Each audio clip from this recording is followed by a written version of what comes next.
am so excited for this series, and I'm curious for the two of you, what are you most excited for fans to see in Rings of Power? I'm just excited for fans to see Númenor, first of all, because it's a world that people have seen on the page and imagined in their mind. And now many people have come together to actually bring this world to life and all of the inhabitants that go along with it. So we are excited to get to be part of a world that people have been hungrily anticipating and wanting to see for a very long time. For people that don't know that world, how have you been describing it? So Númenor it's based on, Atlantis, Doggerland. I like to think, all those like legends, there's a powerful piece of land in the North Sea. It's under the sea now. So used to have like all these powerful tribesmen and clans about 8,000 years ago or something like that. Sorry, I'm riffing. I'm off on one. I just had a cup of tea and I'm absolutely bouncing. I said that he would get the best of us.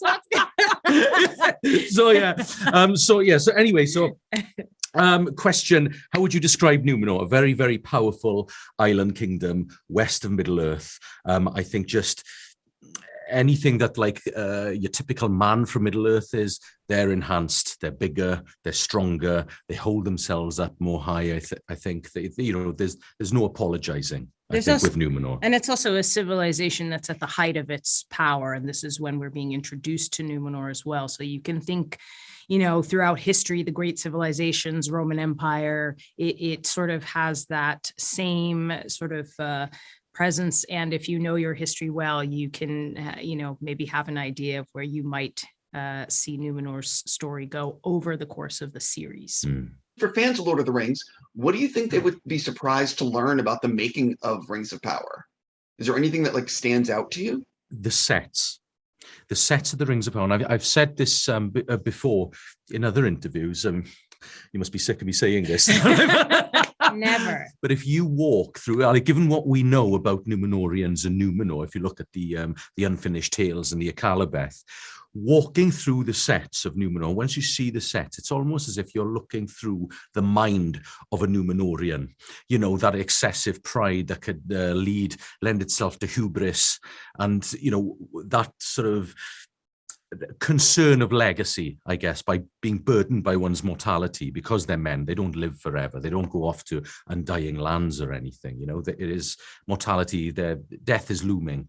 So what are you going to leave behind?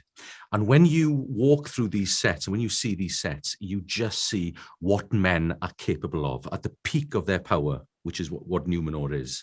And so that's wonderful. It's a great insight into what men are capable of in Middle-earth. I also think from a logistical standpoint, this is not uncommon on films and series to film out of order, but for the purposes of, availability of locations, building of sets, making of costumes, we really sort of hopped around, in terms of episode order. So, for example, my first day was a scene from episode 7, and I can't wait when the series airs to be able to point to the scene and say, this was my first day, because there was a lot going on and a huge leap from where Queen Míriel starts to where things sort of stand for her by the end of the season. So it was interesting to sort of work in that way. And I think when we air the show, we'll finally be able to, each person will be able to point and be like, that was my first day. That was my first day. It's not exactly where you think it would be. Yeah, I can't imagine as an actor on your first day wanting to sort of step into the really deep end of the pool. I'm sure you'd rather do something where it's just treading water or something like that.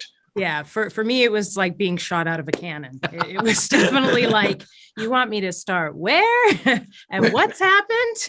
Okay. But it was great. It's a great challenge. And, it's kind of a, I used the pun without meaning to the other day, but I said it's a sink or swim moment. So, I'm happy to report that we all swam. Without spoilers, which episode of the 8 is your favorite and why? I'm going to say 4, because I'm guessing everybody's seen 3 of them that have seen the screening. So I'm going to go with their 4. And you haven't seen it. So, so 4's a good one. 4's a great one. Of course, I'm purely selfish reasons. Yeah. But yes, no, Your best work is no, I like episode 3 for me when you see Númenor, when it comes into it and stuff. So that's my favorite, I think. Episode 7 for me, which again, that's where I start, and there are some real twists and turns. And what's great is each character, this is really about each of their individual journeys, where they start and where we sort of place them by the end of the season. So each character has an incredible arc, and introducing them to then start planting seeds and setting things up. There are some surprises, some twists and turns. So even for people who think they have an idea or think they know where the story goes, there's a lot of room for surprise. So I'm excited for people to kind of see some of the creative choices that have been made by JD and Patrick and the producers and all of the cast. Yeah. A lot of the cast has told me episode 7, so I'm over the moon. Whatever episode 7 is, there must be a lot of stuff in it, because a lot of people have said it. There is. For both of you, do you have a favorite moment from the original Lord of the Rings movies? Yes, I do. I'm going to jump in straight away. And I'll tell you which one it is. It's in the Fellowship of the Ring. And it's when Samwise Gamgee stops in his tracks. And I think Frodo looks back and he said, I just realized that if I take one more step, this will be the furthest I've ever been from home.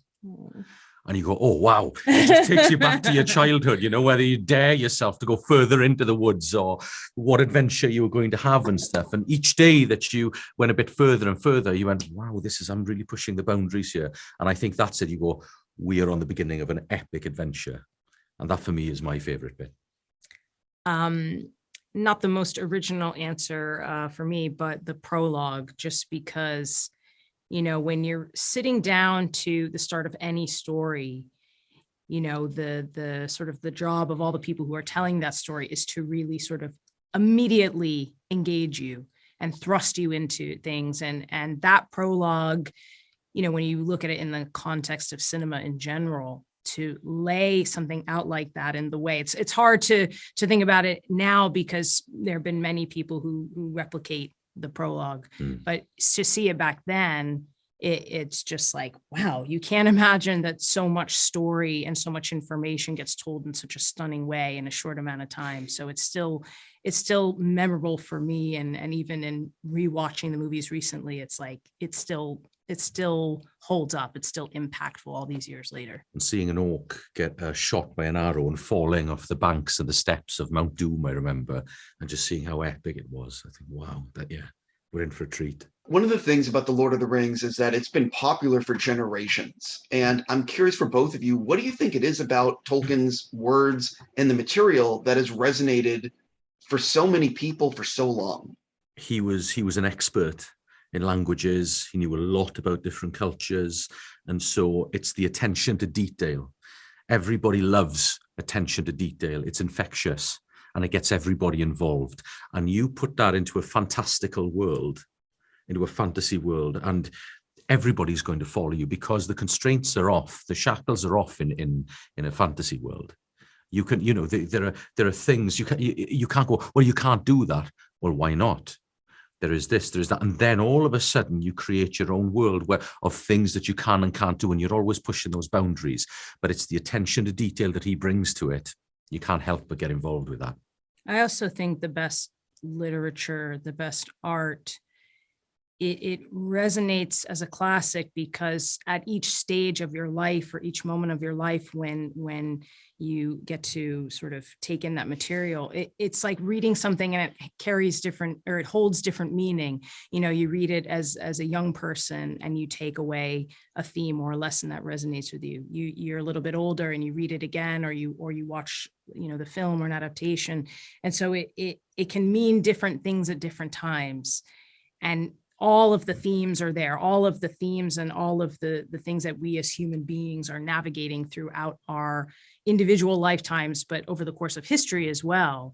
These are the stories. These are always the stories. They won't change. They haven't changed from when Tolkien dreamed them up, and they will not change, into the future and beyond. So, it's exciting to get to present this particular adaptation in this moment and try to see what do people take away from it? What are the themes that resonate with people in it? And we sort of cover all the bases. It's literally all the genres in one. You know, it's action, it's adventure, it's fellowship, it's romance, it's drama, it's humor. You know, it has levity as well. So there's literally something for everyone in the story. Yeah. On that note, I need to stop. I just want to thank you for your time, and I wish you nothing but the best. Thank you so Thank you very much. Lovely sir. to meet you. Thank you. Lovely to meet you.